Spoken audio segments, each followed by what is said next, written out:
如果爸爸和妈妈分开了，你跟爸爸还是跟妈妈？我不要妈妈。为什么？因为我讨厌你，我恨你。甜甜，你应该控制自己的情绪。记得爸爸怎么跟你说的吗？我也不要爸爸，我谁都不要，我谁都不要。甜甜，我谁都不要。甜甜，你给我坐在这儿。甜甜，甜甜，把门打开。甜甜。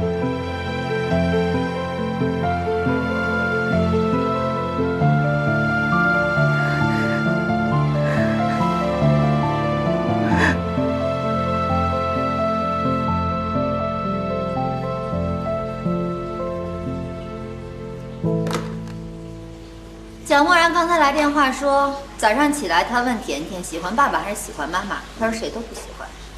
最重要说的第一句话说，他恨他妈妈。哎呀，要说甜甜这孩子吧，还真是可怜。然后妈妈对他那么的忽略，连他过敏的东西都记不住，而爸爸呢，又是一个可怕的木头人。蒋默然还说了，早上起来顾小艺没有让他送甜甜去上学，所以他自己去上班了。嚯，这种情况下还能出门上班的，只有蒋默然这种怪物。可是他说这番话的时候啊，明显情绪特别低落。说完之后呢，还叹了一口气。这说明什么呢？这件事在以前蒋默然身上那是根本不可能的，说明我们的计划是有成效的。蒋默然的情绪感知能力还是有所提升的。不错呀，默默同学，越来越会观察和分析了。小朋友也会长大的。千年铁树开了花，绝对活久见系列。哎，不是说你，我说蒋默然。仔细分析一下啊，顾小艺因为害得甜甜过敏而自责，而甜甜呢，显然也非常反感妈妈。如此说来，我们胜算很大呀。反正啊，不管我们对蒋默然有什么样的看法，但是现在蒋默然的局势已经向我们这边倒了。没错，看来必须马上乘胜追击。我跟你们的想法不一样。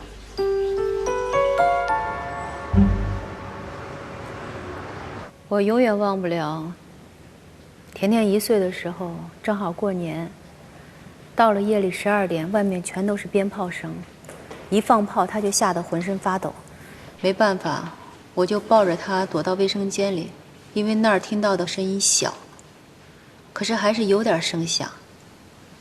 你说她1岁的小人儿，那小手就紧紧地攥着我的手指头，然后一有动静她就使劲地攥着。我就这么轻轻地拍着她，她趴在我的肩膀上，就这么睡着了。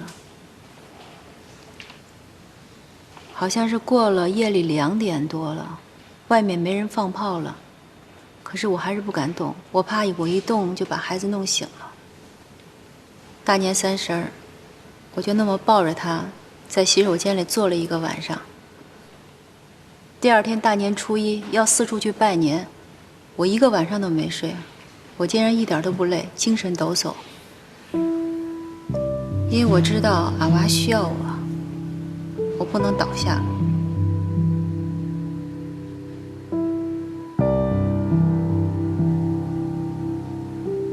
可是现在，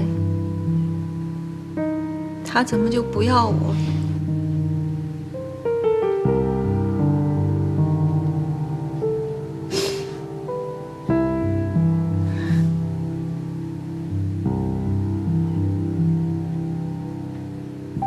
我说个题外话哈，其实我一直也挺好奇的。我看了你516期直播，你只有2期做了翻糖蛋糕，还有1期是嘉宾做的，这是为什么呀？这个很正常，翻糖蛋糕看起来好看，吃起来就太腻了。其实人与人之间最亲密的关系，正好和翻糖蛋糕是相反的。人与人的相处当中，往往是那些没有任何修饰，看上去剑拔弩张、千疮百孔的关系，才是最难以割舍的。甜甜对你也是如此。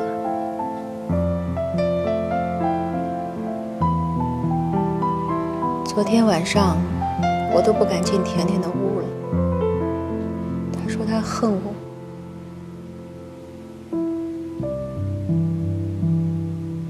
正是如此，我才有100%的把握证明，甜甜说恨你，她其实想表达的是她在乎你。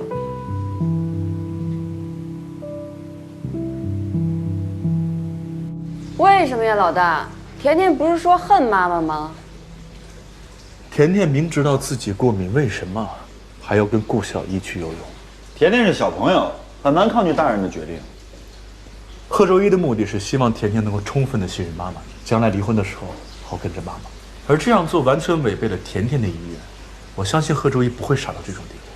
你的意思是甜甜故意装病来引起他妈妈的关心？不会吧？你说他小小年纪，心机就这么深了？这可不是心机。还记得我小的时候，父母天天吵架，只有在我生病发烧的时候，他们才能和好如初。两个人对着我忙前忙后的，一家三口在一起分吵到温馨。所以那个时候我就每天盼着生病，也许这就是小孩的某种本能吧。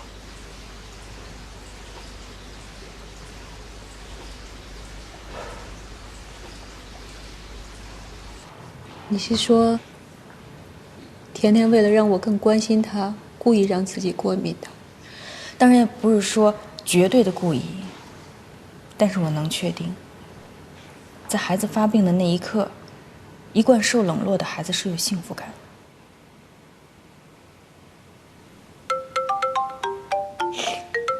不好意思，我接个电话啊。喂，王总。怎么回事啊，于老师？上次就你话多，你这回怎么一句话没有啊？这不是我的专业范畴。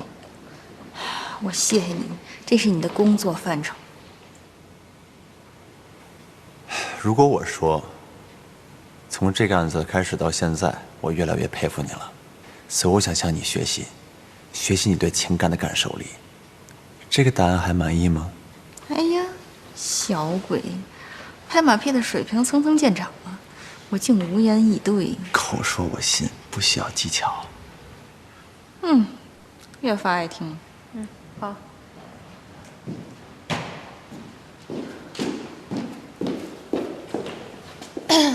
不好意思，我们刚说哪儿了？就说回翻糖蛋糕吧。哦，翻糖蛋糕虽然很漂亮，但是糖皮很重，为了支撑糖皮的重量，面包胚就要很紧实，所以一般我们要用重油，这样就牺牲了面包胚松软的口感。你是想说，为了事业，我牺牲了甜甜？其实这次让甜甜跟你一起做直播，我是想着让你们更加亲密，但是我忽略了一点，对甜甜而言，你的工作、你的直播都是抢走她妈妈的敌人。她在直播里大哭，也是因为以往的经验告诉她，这次妈妈给她做完蛋糕，就又要离开她，出去工作。而且在她看来，连这个蛋糕都不是为她而做的，是为直播做的。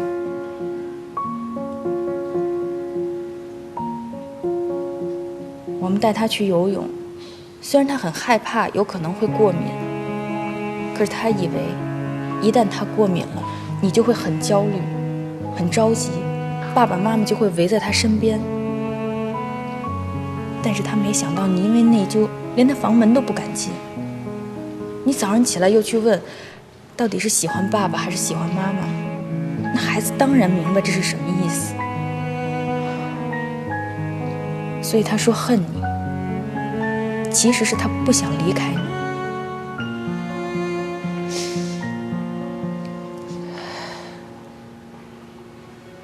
那我现在应该怎么办？有一个人跟我说过，他说爱一个人就愿意为他花时间，为他花钱。我相信你肯定愿意为甜甜花钱，可是你的时间呢，却是甜甜难以得到的。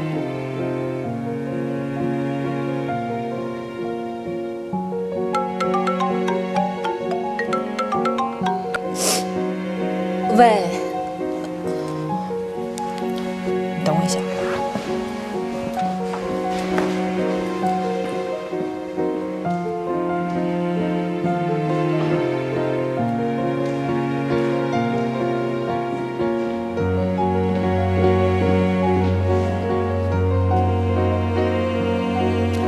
其实赢得小孩子的心很简单，就是陪伴。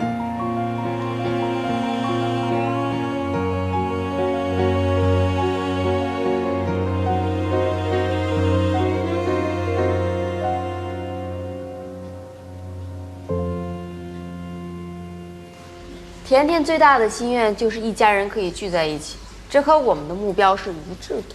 所以现在问题的关键还是蒋默然。只要蒋默然能彻底的打开心扉，和顾小艺重新相爱，这将是一个多么幸福的家庭啊！虽然我们之前的计划有所成效，可这接下来我们应该用什么方法呢？这些书里表明，严重的人冷感症分为心理型和生理型两种，而生理型表现为对情感的欠缺表达，而且不愿与之沟通，反应迟钝。最关键是，即便是自己最亲近的人，也不愿意与之建立最真实的情感。而后者呢，对自己的行为毫无羞耻感，毫无道德感，表现为反社会人格障碍。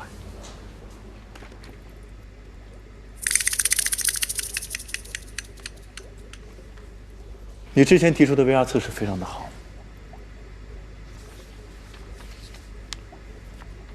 通过测试，我发现蒋默然并不属于其中的任何一种，他只是没有能力或者一种意愿与之建立有效的沟通，在情感表达上也有障碍，这和他的童年息息相关。所以说，我们就要去治疗他。治疗他呢，就要从亲密关系去着手。我认为 VR 这一套进入式的程序很适合他，不过我们要特意为他制定一款他独特的程序。我们之前啊也做过一些 VR 视频，但是素材呢都是市面上通行的一些成品。如果像你们所说的以蒋甜甜为主要内容定制 VR 视频，不仅需要前期专门的摄影设备，还需要后期的制作剪辑，这些都不是我们工作室所能完成的。不是教授，你人脉关系这么广，你就不能找一家特别好的 VR 制作公司吗？别！怎么了这是？我跟你说啊，这可不是一般的难度啊！哎，我告诉你们啊，成本、技术水平、制作周期，哪一项对于我们来说都不符合要求。关键的重点是这个费用啊！哎，你们怎么这么看着我呀？不是，怎么我一提费用，你瞧你们这一个个的眼神儿，就好像刘罗锅看和珅似的。我跟你们说啊，我这次说的这个费用和之前说的费用完全是两码事。VR 视频嘛，不就得全靠资金吗？我还不如跟大家吹啊，如果你资金到位，詹姆斯卡梅隆我都能帮你找过来。大不了我跟他说，哎，阿凡达2先别拍啊，先把我这个完成了。我相信啊，我相信你有这个能力，而且你也一定能做到。现在不是钱的问题，钱我有，但是前提是事儿必须给我办成。你只要费用到位，事儿就能成。你先办事儿才能给费用吗？你看我办事儿不得有费用吗？是，你得把事办了才能给费用吗？我这个费用不是我的要费用，是找人办事得给人费用。我事儿不办成，费用怎么得来？不是你这个逻辑不对呀！怎么不对？我找人办事儿，人家要我费用，我拿什么给啊？你不得先给我费用，我才能办事儿吗？你想想，对不对？没有这么办事儿，你问问大家。我你让大家说，你说这是不是？这个费用你怎么说吧？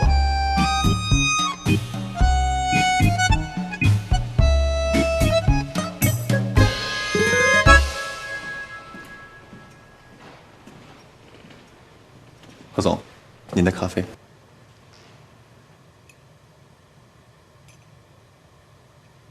我说两句啊，今天你对顾小艺说的那段话，太精彩了。我说什么了？你说爱一个人就是舍得为他花钱花时间，这句话虽然听起来很直白平平无奇，可是仔细想想又很深刻。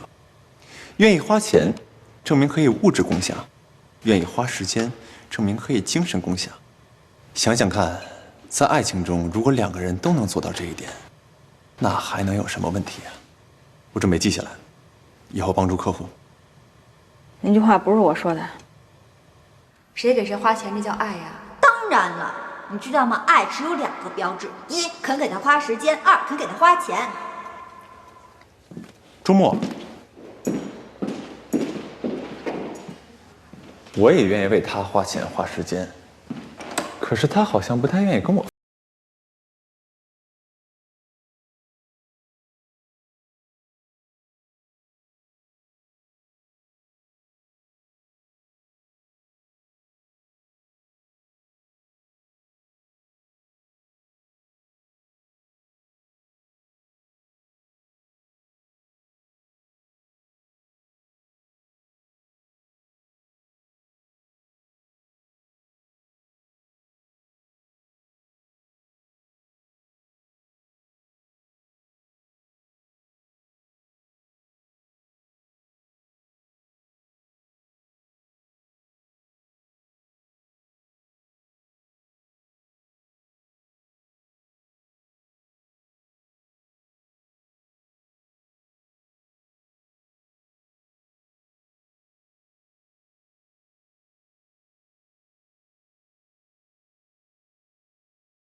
还是不理我，你们帮我想想，我该怎么办？加油！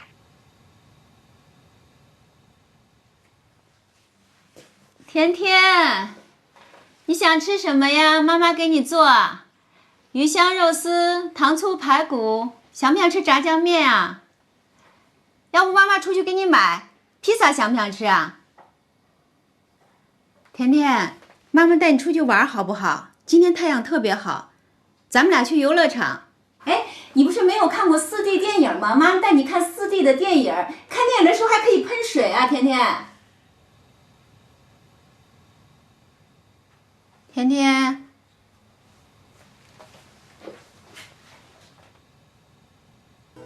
不是顾小姐，我觉得您不能老说吃喝玩乐呀。可我说的都是他以前最喜欢的呀。你不能老把他当小孩儿，更不能把他当成小动物。你把他当成成年人，他是有思想的，而且他痛点根本就不在这儿。你好好想一想，你想一想，他真正的需求是什么？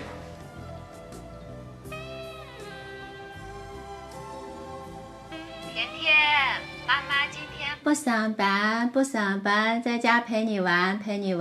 就我们俩单独在一起。你要是想说话呢，妈妈就陪你聊天；你要是不想说话呢，妈妈就静静的陪你待着。你要是需要妈妈了，你就喊妈妈，妈妈就喊到，立即到你的门口，好不好呀？啊，甜甜开门啦！那你还会离开我和爸爸吗？妈妈永远都不会离开你的，妈妈会跟你在一起生活，不管未来妈妈和爸爸会是什么样子，我们俩永远都是最爱你的。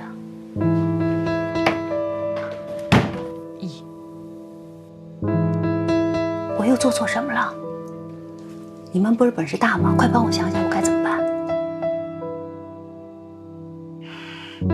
我说呀。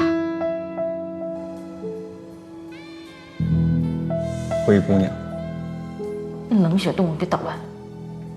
甜甜直播的时候自己说了灰姑娘的事儿。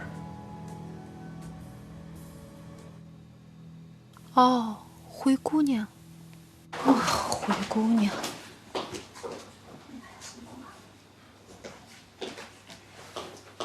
小兔子乖乖，把门儿开开，快点儿开开，妈妈要进来。找到了。从前有个小女孩，长得又美丽又温柔又善良。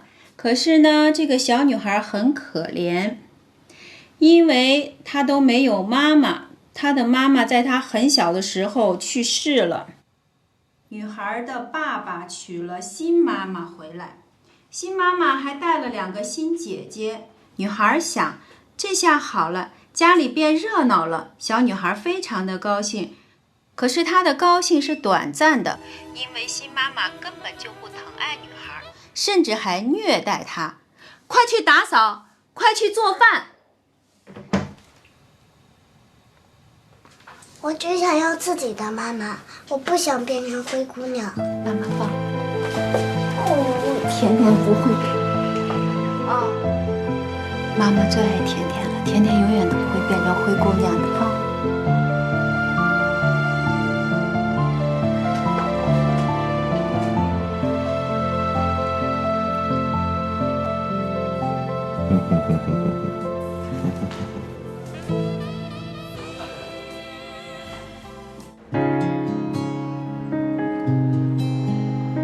妈妈做的蛋糕好吃吗？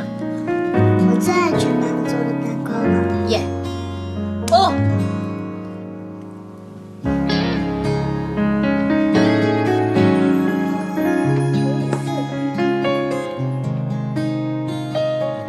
你在吗？是甜甜同志吗？好吧，我们开战了。举枪！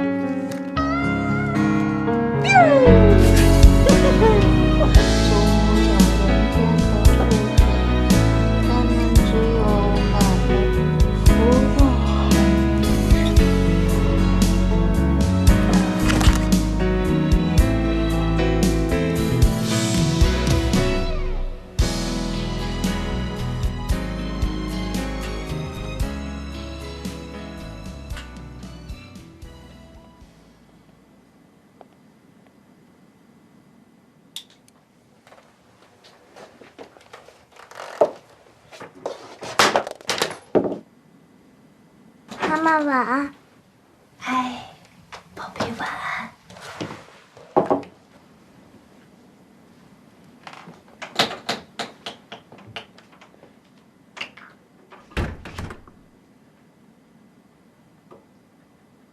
这都过去2天了，费用准备好了吗？其他费用啊，别着急动，先把乌鸦的费用挪出来。不是我，你费用不有那么一句话吗？就是费用到位，干活不累啊！行，干什么活啊行，走了啊！哎，快点啊！恩波，我送你。谢谢，不打车。你说你怎么不买辆车呢？自动规划导航路线，像你这种选择恐惧症的人用特别好。你以为我干什么都选择恐惧症啊？买车多麻烦啊！燃油费、附加费、停车费、堵车费，各种费。你呀，就是懒癌晚期，该吃药了。鉴定完毕。不是我给你，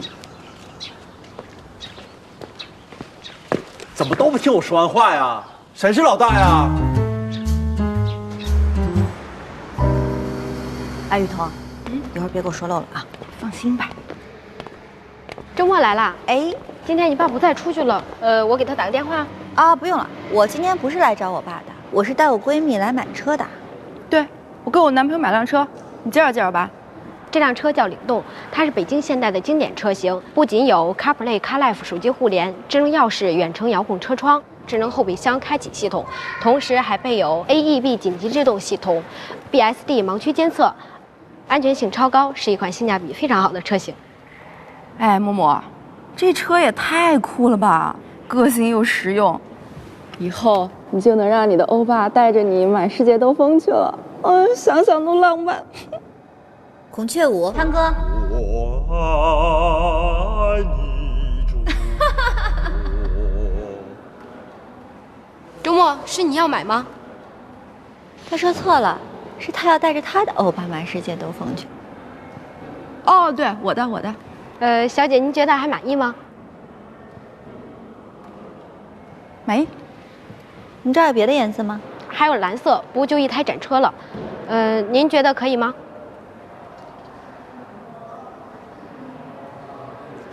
刷卡提车。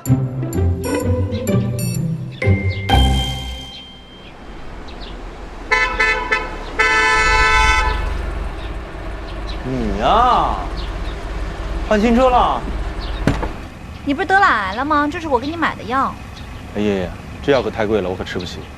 那我给你当司机，哪天呢，你给我点报酬就行。那你不亏了，你倒贴上门啊？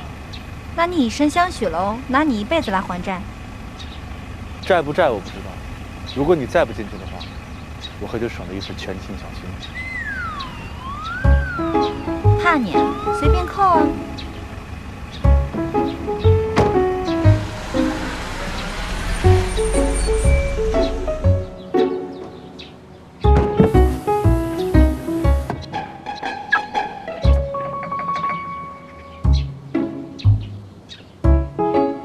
换车了，这有钱人是任性。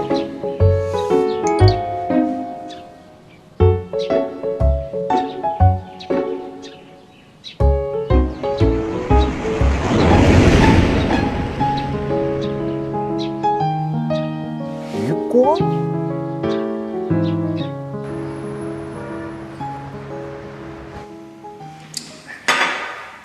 我听说你以前是 VR 公司的技术总监。真的假的？没错，我的确在 FIBR 公司待过一段时间，而这家公司也的确算得上是国内技术最成熟的 VR 研究公司。但是我们的理念不太一样，所以我就离职了。你也知道 ，VR 的技术发展的非常的快，我要这么早离职，估计早就跟不上进度了。于老师，你也太让我惊讶了！技术总监，这个阴险的人，你还有什么是我不知道的？贺总。这个你应该知道，我的简历里有这一条。是吗？你们想找人做定制的 VR， 直接找他们公司就行了，干嘛找我？废话，找专业公司，我们时间不够，钱也不够。哎，当然了啊，关键是我们不需要那么专业的内容，只需要了解甜甜的定制内容就行了。你呢，比较了解甜甜。所以呢，找你才是最好的选择。哎，等等等等，这李段想的也太美了吧！我确实说过我们要公平竞争，但是这也太不拿我们当外人了。找我的人帮忙，还是帮这种忙，你觉得有可能吗？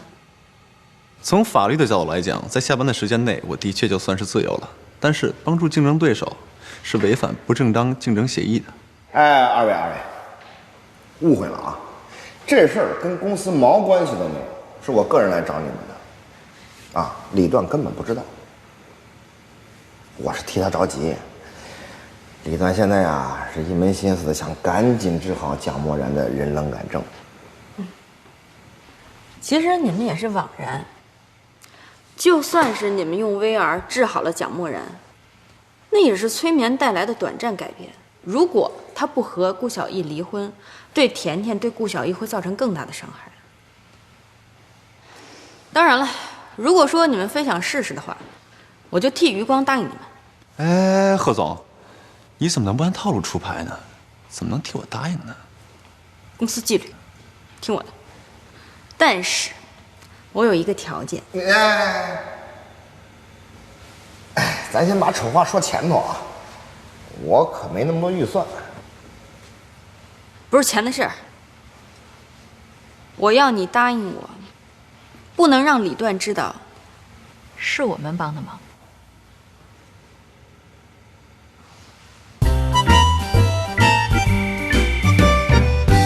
等等 ，VR 搞定了，这么快？那当然了。哎，FireVR 公司知道吗？国内顶尖的 VR 研究中心。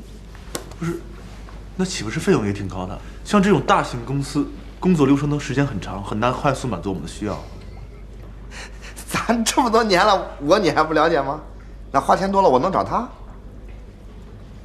关键是啊，我打听到他们公司的技术总监不久前离职了，而且转行了，我就直接找上门，拿下。教授，我就知道，找你去判，绝对物美价廉。那当然了，你看，我办了这么大一事儿，没点奖励？正好客户刚送了几箱矿泉水，帮我一下。周末，迅速提交你的 VR 方案，马上行动。Yes。霍总，我不太懂，你这做事也太没逻辑了吧？同行之间帮个忙很正常吧？况且我也希望甜甜有一个正常的父母，一个幸福的童年。不对，你骗不了我。你这么做是因为你想夹带私货，对吧？什么玩意儿？视觉暂留。视觉什么流？视觉暂留，确切的说，就是一帧的记忆原理。啊？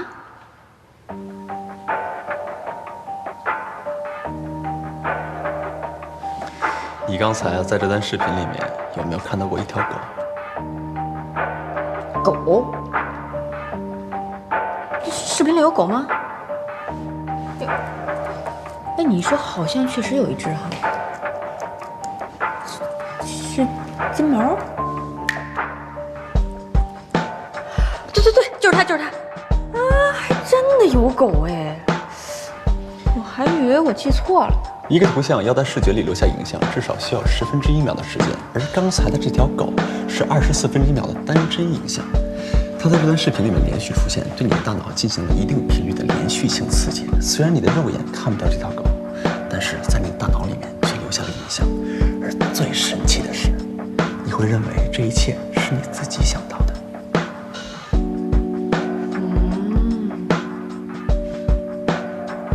所以你是想说，我们可以在 VR 内容里加入我们想让角膜人看到的，让事情朝着我们希望的方向去发展。这不就是你想要的吗，何总？我真是越来越佩服你了。哎呦妈呀，你把我想的也太邪恶了！就您说这技术我都没听说过。再说了，你觉得我有这智商吗？那没有。所以我真的没想那么多，就是想帮个忙。那你现在可以想想了。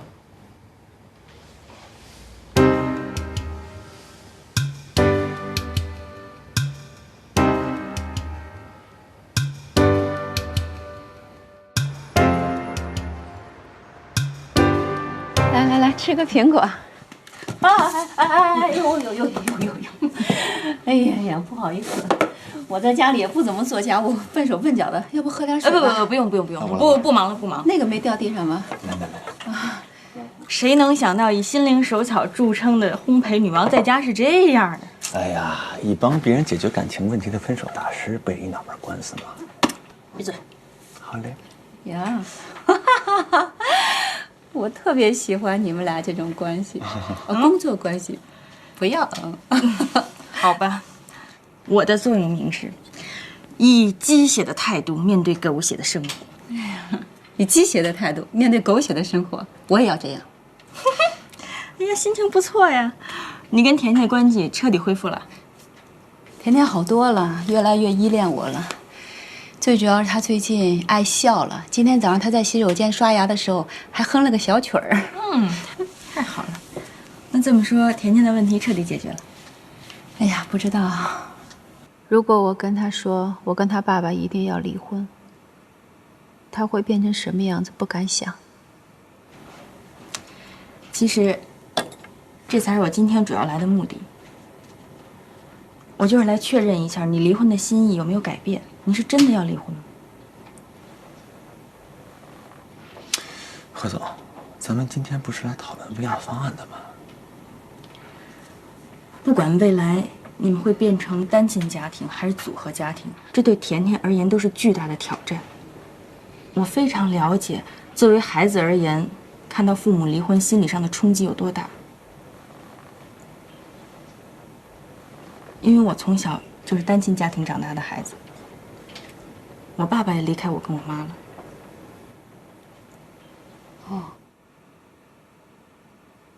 复活大师现在在帮蒋默然做心理治疗，如果能成功的话，蒋默然可能会变成另外一个人，一个有感情的蒋默然，能接受吗？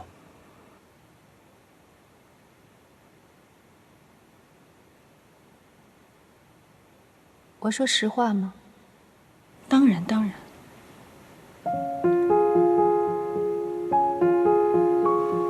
如果我只考虑我自己，我不想跟他过了。当初我跟他结婚就是一个错误，我们两个人从来没有过心与心的对话，心灵的对话从来没有过。但如果是为了甜甜，哎，婷，不好意思啊，我听明白了。既然你自己都接受不了，咱就千万别说为了孩子这话，这样对甜甜而言也不公平。确实是，如果让你和蒋默然这么勉强的在一起，甜甜也能感受到你们之间没有爱。就算是有朝一日你们离婚了，蒋默然还是甜甜的爸爸，蒋默然也爱甜甜，所以甜甜还是能分别从你们那儿得到父母的爱。那你呢？你恨你的父母吗？不幸的家庭各有各的不幸，所以我们家的例子不太适应于你。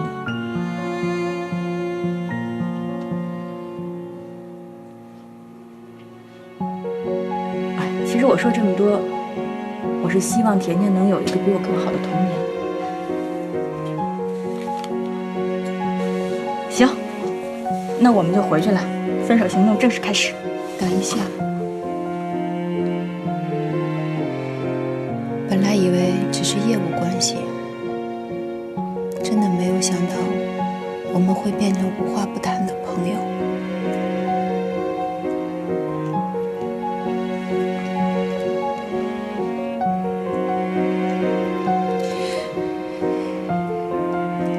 如果是这样的话，我就把这个给你们。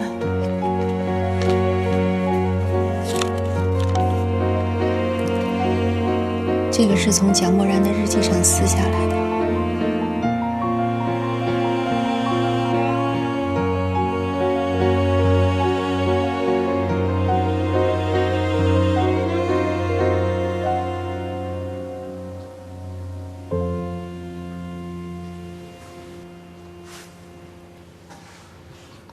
好了？嗯。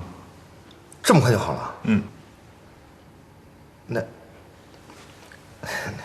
要多少钱？设备是我找原厂公司朋友借的，不用钱。制作应该是收费的，但是我们贺总说了也不要钱，所以免费。免费？嗯。你免费，这不会有什么陷阱吧？能有什么陷阱啊？你回去自己先看看不得了。啊，谢谢啊，那我就先回了。好啊，你说半天这口还真渴了，那我就先回了啊。